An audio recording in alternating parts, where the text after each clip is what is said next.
Hello, good morning, very early morning, and welcome to this Mezcal Taste Challenge. Listen, overnight taste. Dawn is not going to arrive, maybe at the very end. It's a very foggy day, night, very foggy night. But I don't have to drive around. My next door neighbor had to drive, and I told him, be careful in that fog. He has to drive in his job. This is Xicaru Reposado. It's aged 2 to 4 months, so just minimally aged in oak barrels. It is 100% Espadin mezcal.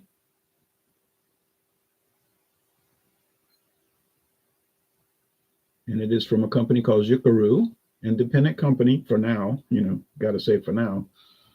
Introduced in 2013. The company was founded in 2011, yes, but I don't think their products hit the market until 2013 because, it takes a while to produce the products.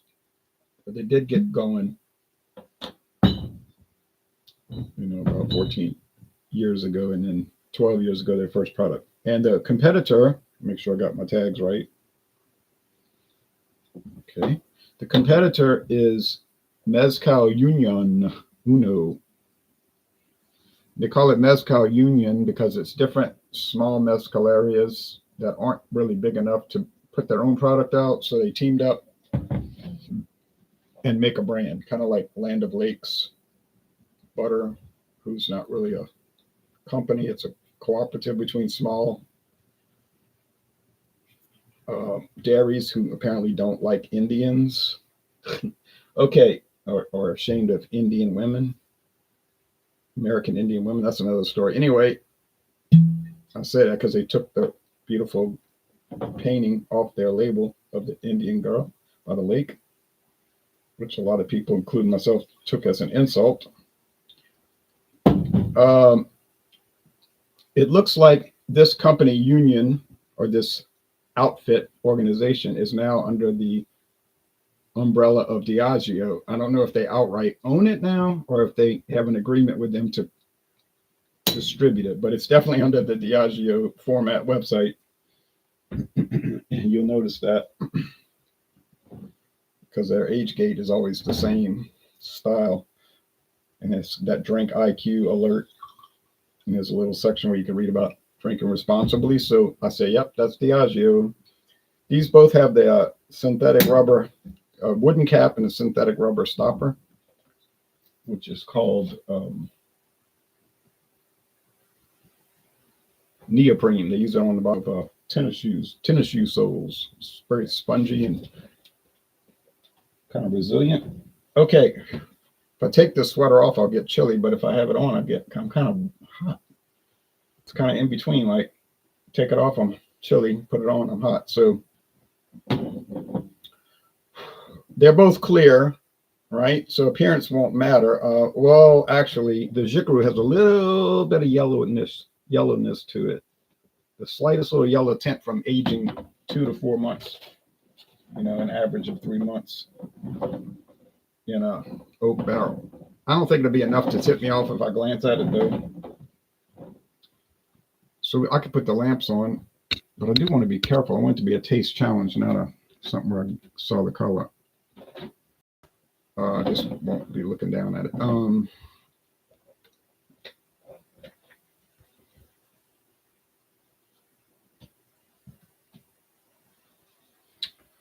I'll show you the websites, which is always interesting to see.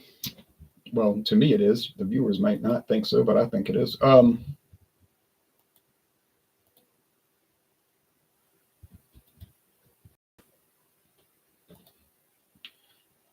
Mezcal Artesanal Xicaru. They're claiming handmade. They always do in a factory. But anyway, there's the founder, Fernando Santibanez. Saw the opportunity to create a mezcal with nuanced and balanced profile. A nuance, while retaining the distinct identity of traditional mezcal. Well, they all see an opportunity to do that to me. So there's the piñas, the hearts that they squeeze juice out of. They roast it and the juice comes out. There's the barrels. There's a photo of the bottle. They have the Jaguar at rest because it's rested mezcal. Get it? The young mezcal has a leaping Jaguar on the label because it's young. It's not aged or rested.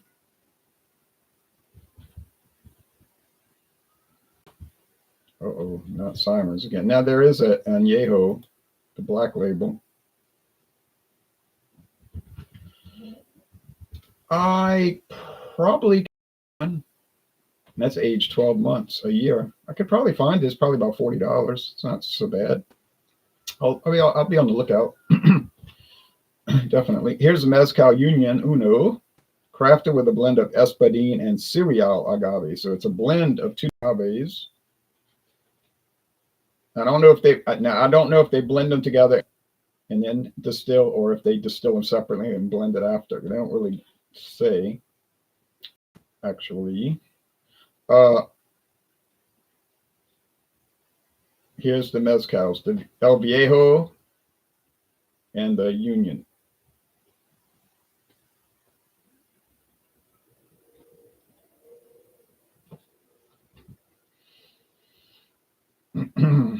And there it says drink IQ. That's a Diageo marker right there. When you see that, that's Diageo.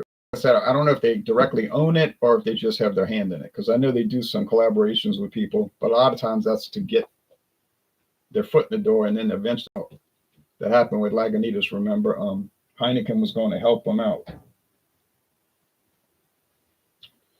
Well, you know, that meant, which they did, and so I'm sure the money was good. So what the heck? Now, the Viejo is the Espadin and Tobala agave. So we'll have to check that one out next year. I got a bottle. I bought it, and it was a good deal. It was listed 32 something on the tag, but when I 26 rang up $25.99, which is a great deal these days for mezcal. I like it. And they're showing a 700 milliliter bottle, but I bought a 750 milliliter. I'm pretty sure.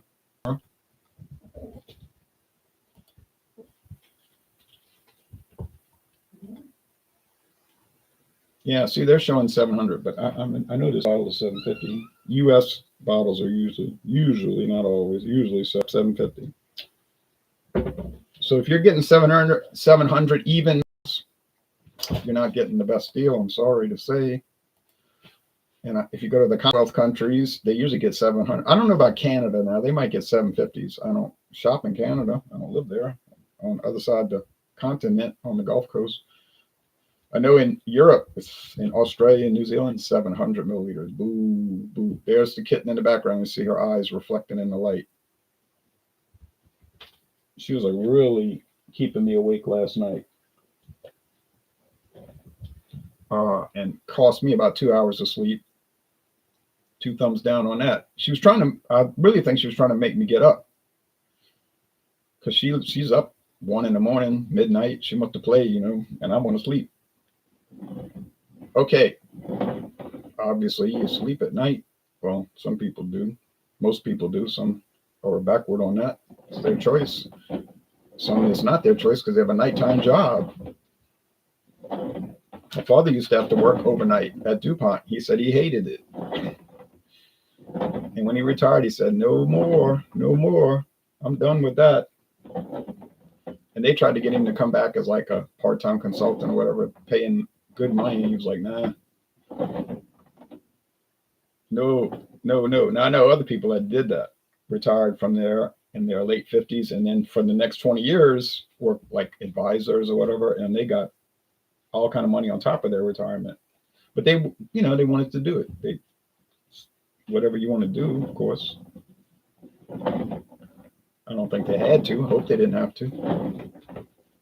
Don't tear up the napkin. See, I buy cat toys, right? She doesn't want to play with the kitten toys. She fiddles with them. Nah, her excitement is for napkins, pencils, and pens, ink pens. I don't know what she did with the pencil. I'm trying to find it, but that's her thing. Ink pens and pencils. Well, why that would be exciting, I don't know. She jumps and throws them all around.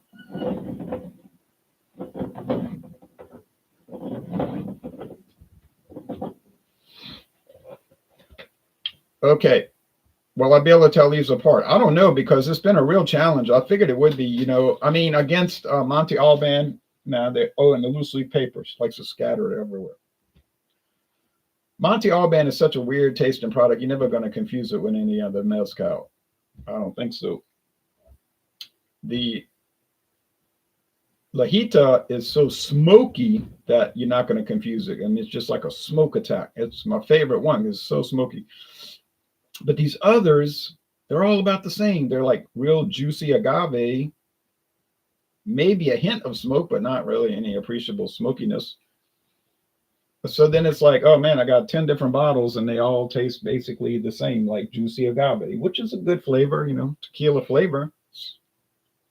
If you like tequila, I don't see why you wouldn't like mezcal, honestly. Unless it's a smoky one and you're opposed to smoke. I get that. But my experience with these mezcals is they generally are not smoky. You get some, but not too much. It's like scotch. People say, oh, it's smoky. No, I mean, some are. But that's sort of rare, in my opinion. I mean, most of the scotches I find that I bought over the years are not smoky. It's just not. Okay. I mean, yeah. Hard bag 10. Okay. Lismore, yeah. But, I mean, not Lismore, Finlagan, yeah. But otherwise, no. Okay. Aroma. Yeah, no smoke. Just agave juice. Maybe some oak barrel. And if that's the case, then it would be the rested one, right? Appearance, slight difference with the little yellow tint on the Xicaru. Aroma, same, can't tell them apart. Price point, supposedly the Xicaru is like 32. Well, it is about $32. I bought that, $32. That's not supposed to. You might find it on sale for 30. I don't think you find it less than 30. Mezcal Union, you could find that for like 28. Total Wine been keeping the price down on that one, about 28. I think I paid $27.99 at one of those stores that I check out from in a regular circuit. I guess you call it a circuit. Go check them all out.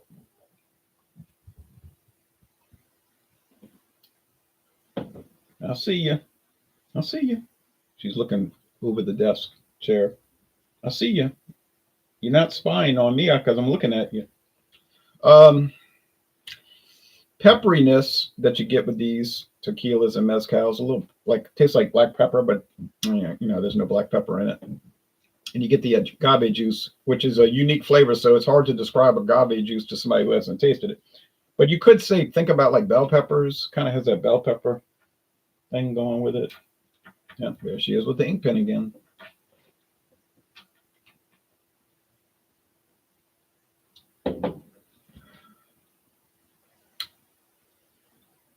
Smoke. If you say so, but I'm not saying so. Okay, you can come sit down. Occupy yourself, whatever.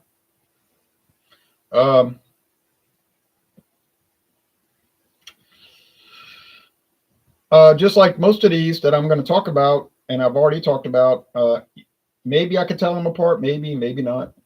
It's probably more like 50-50 shot probability than really knowing the difference. I would just shop the price, and I'd make you come out ahead. And in that respect, the Trader Joe's is going to win. It was a little bit smoky. You noticed that yesterday. Trader Joe's was smoky.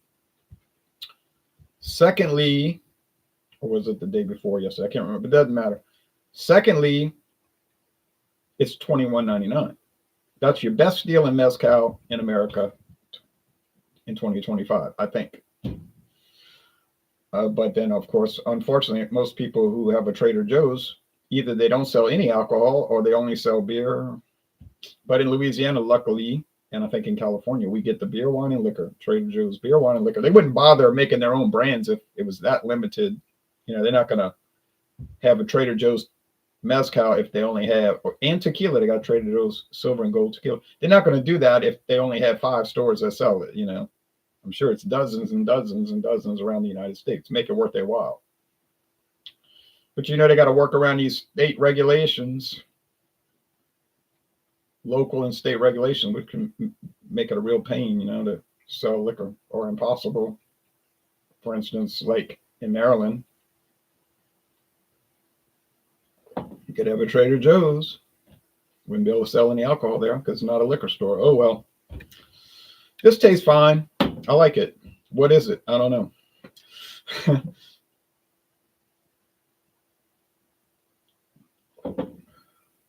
Now you say, yeah, but one is cirial and Espadin. It's two agaves. It makes a big difference. You say so. If you say so, I'm not seeing it, but I don't have enough experience. I just don't detect any important difference. But I think maybe this is the Xicaru because it might possibly have a little bit more character, but that's debatable. No, it's the Mezcal Union Uno. So, yeah, ta-da, got it wrong again. And I have a feeling I'm going to get it wrong a lot. In this series, I'm going to be getting it wrong quite a bit because they're so similar. And that's just the way it is. That is the situation. Is that a bad thing? I don't guess it's a bad thing. Since they're all good, well, let's not include Monte Alban in that list of all good, but all the rest are, fine. They're fine, Let me see Diageo's main website. I want to see if they are listing this under their portfolio, because that would tell us that maybe they really did buy it.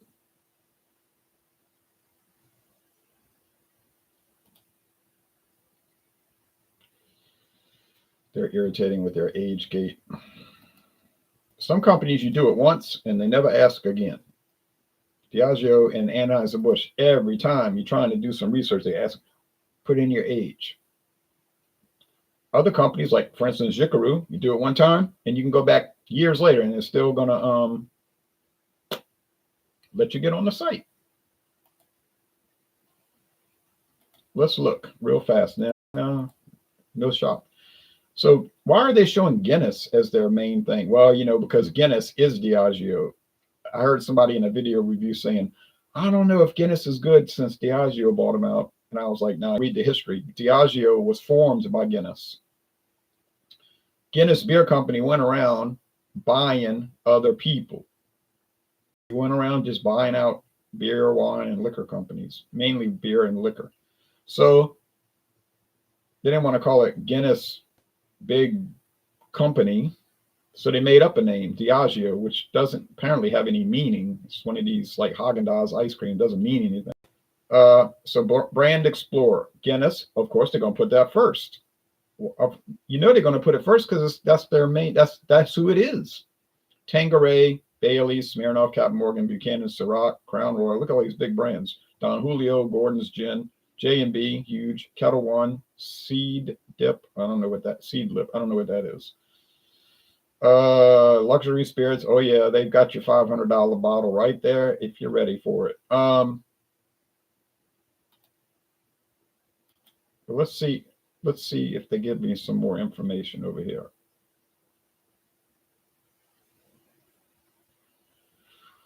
All right. Whoa. Look at all of this. Kilkenny. Never seen that in the United States. I've never seen Kilkenny anywhere. I didn't see it in Europe. I didn't see it in the United States. People always doing Kilkenny. Oh, it's so good. It's better than Guinness. I'm like, well, might be. I can't get it.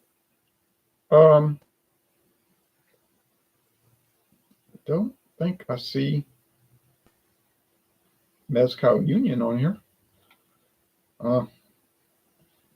Whiskey, vodka, tequila, rum, liqueurs, gin. No, nope. Tequila, yeah, but we're not talking about tequila. Okay, so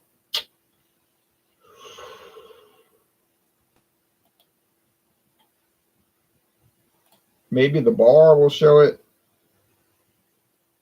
because that's their mixology website, which they give good rundowns. They give good rundowns on a lot of brands that they don't even put on their main website. White Horse Scotch. And I just put in the, oh, y'all are really getting on my nerves now. Come on, Diageo, you got some problems. Wow, check this out. Here we go. We found the answer to the question.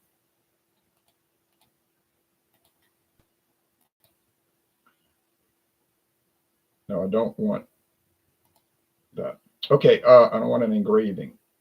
Sombra. I know they bought Sombra from another company called Davos of Switzerland, Davos Spirits.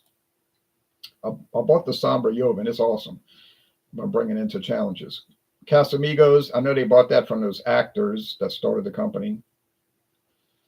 La Paritita. Never heard of it. Pierre de Almas. Never heard of Pierre de Almas. Mezcal Union. I got it right here. Pierre de Almas. It's probably now. It says new arrival. In other words, they just bought it out. See what they say if anything comes up. Celebrate the power of coming together as one. That's a double entendre because it's two agaves coming together as one. Get it? Cirial and Espadin. Same photo on the main website. A cocktail. Mezcal Unión Unoas, the brand's first variant, introduced in Mexico in 2011 and in the United States in 2014. Well, my information 17. What the heck? Huh. Well, oh, they made a typo. Union Uno was, should be a, see that problem? Was the brand's first variant. Well, I'm going to have to go by this site and not the trademark office because the trademark, they might have not done the trademark later. That could happen. I don't know why. But you have some companies, they don't even unaged mezcal handcrafted with Espadin and Cirial. Okay. Collaborates with several communities of villages in Oaxaca, empowering maestros, mezcaleros, and agave farmers to become entrepreneurs in their own business. See, I think it's more of a collaboration than a straight. So 2011, okay, I'll change it. I'll change it.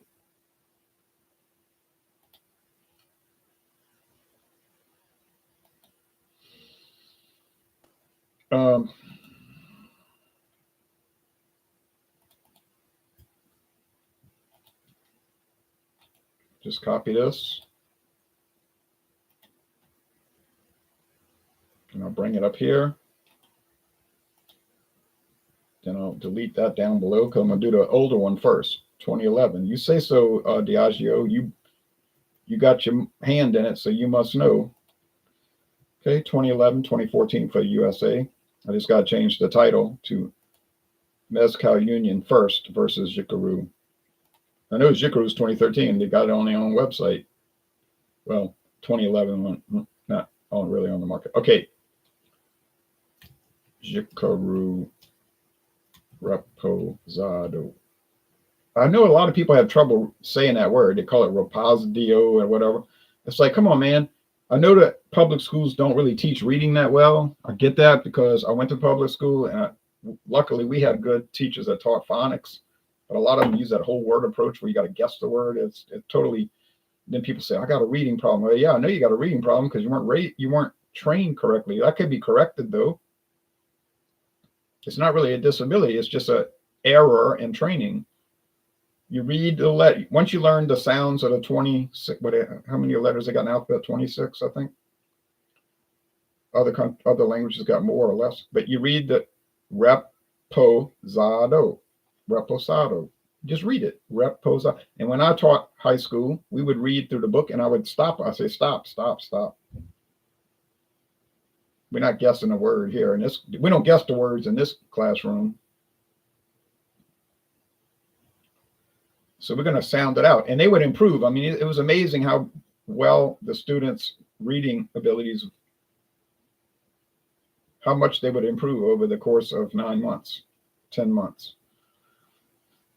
And some of them were smart aleck and tell me, this is not an English class. I said, I know, but you speaking it, aren't you? Or you're claiming to speak it. Now let's do it correctly. And I told a few, I said, look, if it's a problem with you, go to the principal and tell her, I don't like this teacher because he's trying to help me read more accurately. I said, see how far that's going to go. I'll probably get a medal. I'm not trying to be arrogant or anything. I was trying to help them, and they were being defensive about it. Not most were not. But I got a golden apple twice, but this was the other one broke, but this was a golden apple for being teacher of the year. Not bragging on it, but I have it. I saved it. It's nice to have. Okay, so reposado. You can pretty much read any word in the world, no matter how long it is, as long as you can sound out the letters. And I think most anybody in the world, unless they have a true disability, could really do that if the training is correct. So we are putting thumbs down on the people that came up with that cockamamie reading technique. I don't know, it was almost like a conspiracy to make people illiterate. They call it the whole word approach. But that's not how you read. You don't read the whole word. Unless you know the word, reposado, I know the word. I've learned it. I don't have to sound it out, obviously. But you sound it out when you don't know the word. You don't guess what it is. You decode it. They call it decoding. You sound it out. And 9 times out of 10, you're going to get it correct. I know some words don't come out like they're supposed to be sounded out, but it's ridiculous. Okay, so Mezcal Unión Uno, Xicaru, Reposado. I have to give the win to the Mezcal Unión Uno because it's $5 cheaper. You haven't gained anything and you haven't lost anything on flavor. No gain, no loss. On price, you gain $5. So why spend $5 more to get $0 more? My answer is don't do it. Do what you want. It's your money. So you're paying $5 extra and you're getting $0 extra in flavor. I'm not knocking this product. It tastes good, okay? I'm knocking the value of it. I'm not seeing the value. And that can be said for private label at the grocery store. Now, I'm not saying every private label is better than the name brand or is good. We don't know. You taste them. You try them. And you can see a huge difference many times between a private label and a name brand. And people will say, oh, no, I only use this type of mayonnaise. Only. It's the best. Okay. Have you ever tried Food Club mayonnaise or Brookshire's or Winn-Dixie Deep South mayonnaise or Bama? They have one called Bama. It's kind of a store brand. Well, no. Okay, you never tried it, but you don't like it. That's an interesting approach. That's an interesting evaluation technique. You evaluate a product without trying it. So that's a common way people do. I remember during the scamdemic, people were looking for bread. I don't know why everybody was buying every loaf of bread. Like, they're still going to make bread, but and they had to have their brand. I need bunny bread. Well, you don't need it. You just want it. Why don't you try Wonder Bread? Oh no, I'd never eat Wonder Bread. That's garbage. Probably made by the same people. Now I know a vendor. He does Little Debbie. He said they're all made by the same bakery. It's called Flowers Bakery in New Orleans East. They just put it in different bags. But he said, and I would, you might ask a friend or a family member, you ever tried Wonder Bread? No. Okay, so it's trash, but you never tried it. Okay, that's an interesting approach. Morning, I'll be looking to pick up some Evan Williams rye today. How's Crybaby this morning? Well, I don't know what she's doing right now, but she was running all around, jumping, running. Oh, she's right here. She's looking at me. Oh, you're resting. You wore yourself out. I believe it. You've been doing this since 12 midnight, running wild, waking me up. She's doing better than I am. Because I'm tired now. She got me worn out. I didn't get enough rest because of this feline tormentor. But I would suggest, if you want to see if a product is good, try it. Like, actually try it. Don't listen to other people. I mean, you can listen to them, but try it for yourself. Evan Williams rye. Yeah. Oh, yeah. I don't think I've tried that one yet. I've tried the many of the other ryes, Jim Beam, 2 different variants. I tried Ezra Brooks rye, which I love. Have the older version. Tried Woodford Reserve rye, awesome. Awesome product. Knob Creek rye, awesome product. I bought a Dodge truck one time. Oh, I'm sorry, a Ram. They say it's not a Dodge anymore. It's a Ram. It's a separate division now. Except when my battery went dead on it, it was under warranty, so I didn't have to pay for it. They came and changed it. You know, you can get a dud battery. My father bought a Camaro one time. The battery went dead after a week. I think it was the starter went out. Chevrolet, GM, they paid for it. You didn't have to pay anything. But when the battery went dead, like a year after I bought the thing, the lady on the phone at Ram says, "What color is your Dodge?" I got a laugh out of that. I said, "It's white." What color is your Dodge? Now, the company's claiming it's not a Dodge. Forget Dodge, it's a Ram. Let's disassociate ourselves from Dodge. But then she asked me on the phone, "What color is your Dodge?" I'm like, okay, maybe not really disassociated. But I never paid for a single repair. I had that vehicle for only 3 years because I realized I did not need a huge truck. And my father was like, "This thing is so big. This Ram is so huge." As big as it was, it's still got 27 miles to the gallon, but it was huge, and I didn't need it. But it was, I never paid for a single repair on that vehicle. And people were telling me what? "Oh, you don't want to buy a Ram. It's Chrysler. It's trash." I said, "You basing that on what? You owned a Ram?" "No, I would never buy a Chrysler product." I said, "Oh, okay. So you're evaluating on your absolute zero experience with the products. Okay." And I talked to other people at work, say, "I always did buy Mopar." They say Mopar, Chrysler. Talk to people at work, never had a problem with it. I said, okay. I said, I'm gonna try it. What the heck? Never had a problem with it. And I had that Dodge. Before that, I had a Dodge Avenger, which was a car, 4-door. Thing got 32 miles to the gallon on the highway every day of the week, or actually more than that if you were really going on a long trip. Drove it to New York City and everything. Never paid for a single repair on that vehicle. Had it for 6 years. Didn't pay a single penny for a repair. I did have to pay for a repair on the Corolla. I mean, it was only $25. It was a $25 repair, but I did have to pay for that. So a very minor problem. So was I satisfied with the Ram truck, 1,500? Yeah. I got it for on a super discount. People told me online on Facebook, "You'll never get a Ram truck for that price." I said, "Stay tuned, buddy, because you don't know who you're talking to." And when I showed them what I paid for it, they were like, "Oh, well, yeah, well, yeah, no comment, huh?" So my experience was totally great. My experience with Dodge and Ram, so-called Ram, 100% positive. Considering that's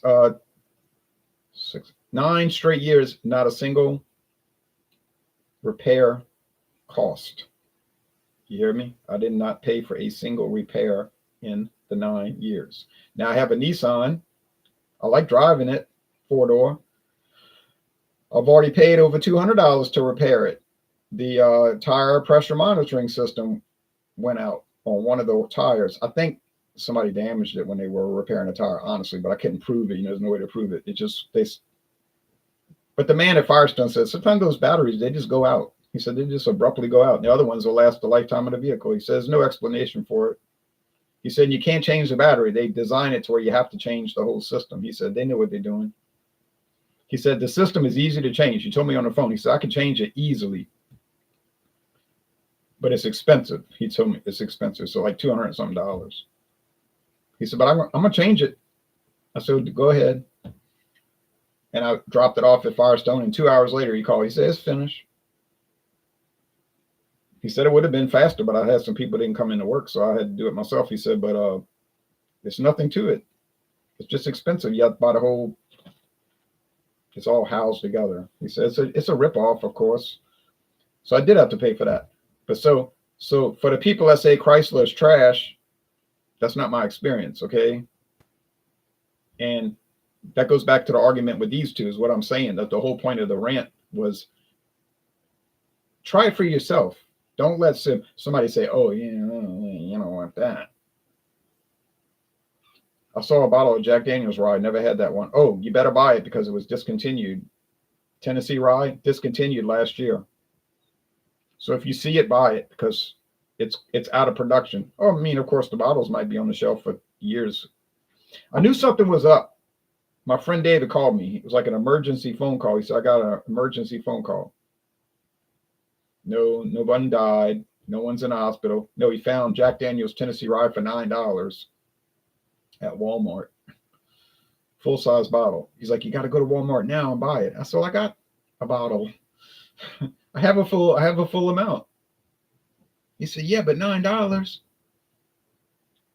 I said, I don't know. That's something's wrong there. So I did go to Walmart. I didn't run to Walmart. I just happened to be at Walmart a few days later, and they had it on the shelf.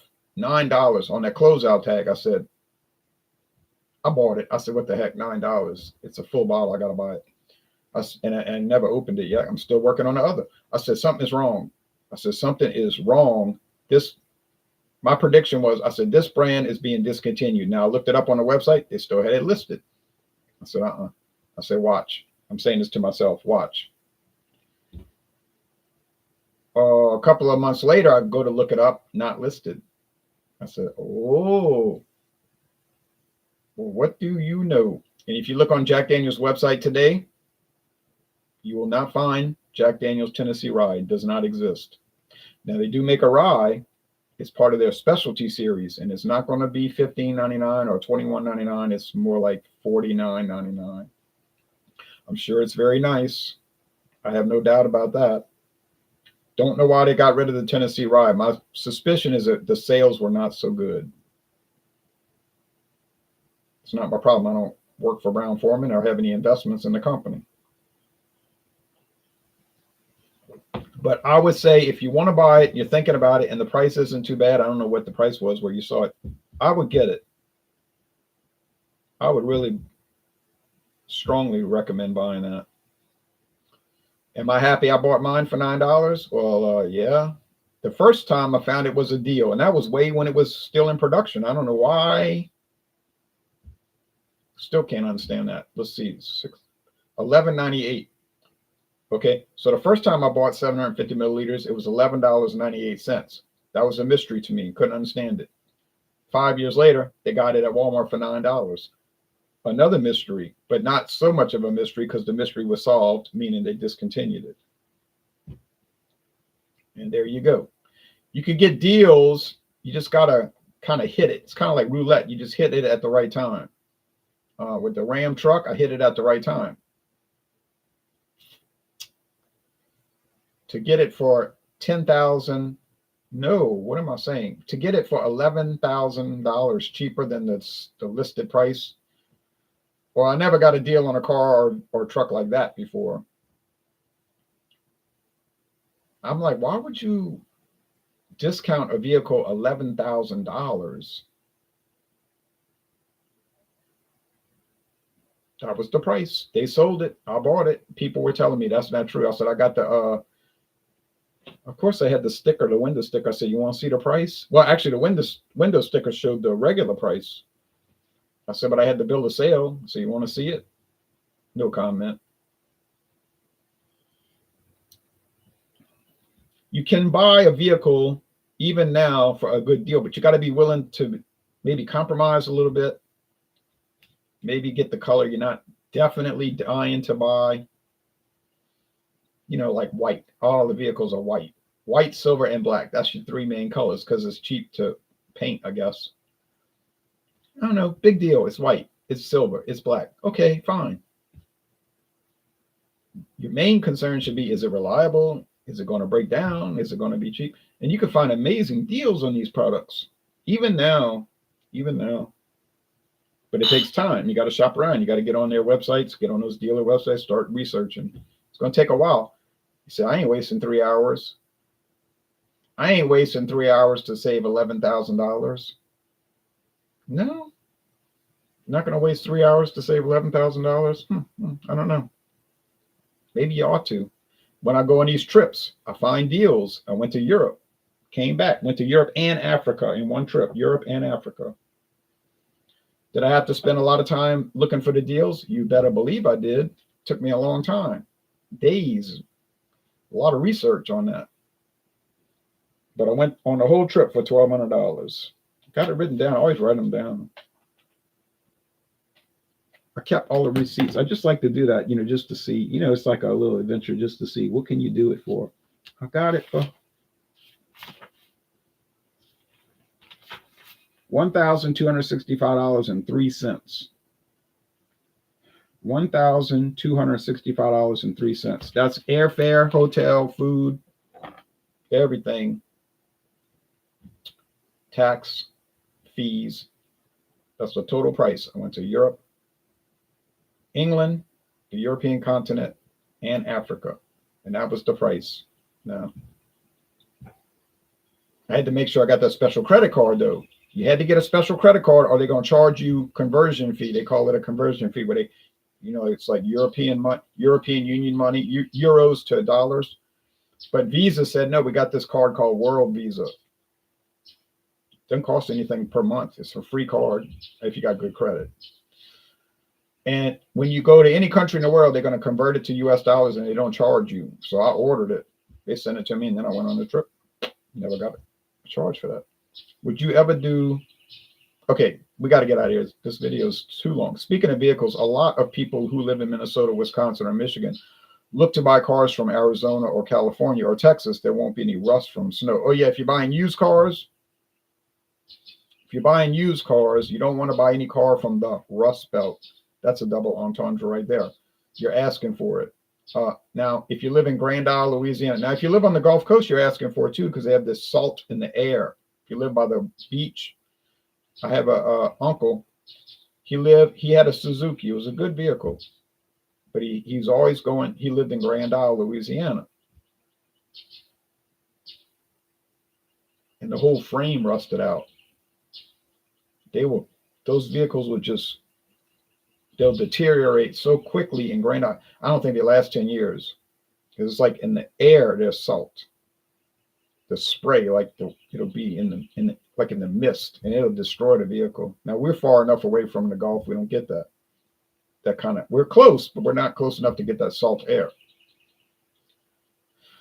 Would you ever do food reviews or another type of video? Says, yeah, I don't think so.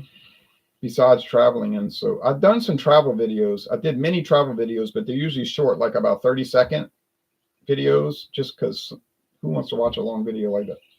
So when I went to Gibraltar, I made clips, and I put it in a playlist. It's on my channel, Gibraltar, in this little 30-second playlist, and they're very interesting to me. You might think they're very boring, but to see that Gibraltar apes, those monkeys.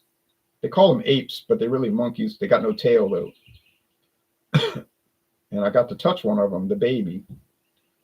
But they run wild in the sea. They tell people, they have signs everywhere, do not feed the apes. That's what the sign said, do not feed the apes. When I went to Spanish Africa, Ceuta, they have two territories in Africa. Melilla, which was too far away, and Ceuta. I went there for 2 nights, and I made some little short videos, which to me was very interesting. I don't think I made any videos in England except for the beer review at the hotel. The hotel was really nice, but I made a little beer review of a Polish beer. I went to England and bought a Polish beer. It makes sense, right? So I do those. I have videos like that, but not really food videos. I don't know enough about food. The only thing I know about food is I eat it. I know I've seen them. Would you ever do a history of the beer you're drinking? Well, I try to include that in the video. If you notice the video, I try to make a little history of it. Because you can look on the beer company's website. They'll give you most of the time, they'll give you a history of the beer. You don't have to really research it. It'll be on their website, give you a generalized history. Talk about how it started and their history. Yeah, that's usually on the website, and I'll give a little short rundown on it. Yeah, because a lot of You might like it and I like it, but a lot of viewers, they don't want to hear all that. They do not want to hear it. And I like to see those little short travel videos that people post. Now, when they post a 2-hour video, and then you watch the video and it's like 90% of it they in a restaurant talking. It's like, oh, look, fish. I'm like, well, everybody knows what a grilled fish tastes like. It just gets like, it's like, why you didn't make the video interesting? Or they'll show travel photos on Facebook, their trip to France. But 90% of the photos is just different family members in front of a monument. The daddy and the wife in front of the monument. The daddy and the wife and the children in front of the monument. Then the 2 daughters in front of the monument. Then the son in front of the monument. Then the uncle. It's like, well, okay, we get it. And it's really not even a photo of the monument. It's just them smiling in front of the monument. It's like, oh man, no one wants to see 86 pictures of your trip to France, especially if they're all just photos of y'all standing in front of stuff. I don't know. But they would never look at your photos. You know, they want you to look at their photo. They ain't looking at your photos. All right, well, the daylight has arrived. Listen to the birds. The kitten is sitting on my lap. She is resting. She's about to fall asleep, I do believe. Y'all take care. It's been a fun hangout. I know I've seen you for a long time. I watch your old videos too. Well, thank you. I appreciate it. I appreciate all the viewers, you know. So this is a tie except for the price. That goes back to the whole argument, except for the price. And so, you know, I think with Mezcal, you might really want to shop price, except don't get baited by the $19.99 Monte Alban. I saw Monte Alban last week. No, Tuesday this week. Monte Alban, $19.99. That's about $19 too expensive. No joke. Pass on it. Don't buy it. I'm telling you. Don't say I didn't warn you. Don't buy it. All right, bye, everybody.